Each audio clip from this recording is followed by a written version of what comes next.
ছোটবেলার রং খেলাটা তো টোটালি অন্যরকম ছিল। বাদুর রং থেকে শুরু করে জল রং, বেলুন ফাটানো, পিচকারি কত কি নাই করেছি। দাদুদের সাথে কত খুনসুটি না করেছি। ঠাম্মাদের পিছনে লেগেছি, বাড়ি বাড়ি গিয়ে প্রত্যেককে রং মাখিয়ে ভূত করেছি। আর আজকে এতটা বড় হয়ে গিয়ে কোথাও যেন সেই আনন্দটা খুঁজে পাই না।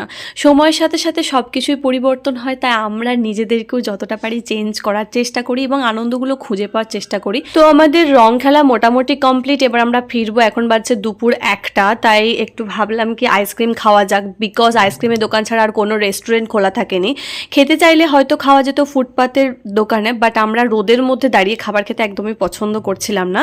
তো সেই কারণে ঠান্ডা ঠান্ডা আইসক্রিম খেয়ে আমরা চলে এলাম। আসার সময় দেখতেই পাচ্ছ যে গোটা বর্ধমান ফাঁকা, কারণ প্রত্যেকে ইভেন্টে গিয়ে এনজয় করছে। আর আমরা এমন পাবলিক যারা রাস্তায় বেরিয়ে বান্ধবীদের সাথে বা বন্ধুদের সাথে এনজয় করেছি। তোমরা কে কীরকমভাবে দোল উৎসব এবং হোলি খেলে অবশ্যই কমেন্ট জানাবে। Thanks for watching my video.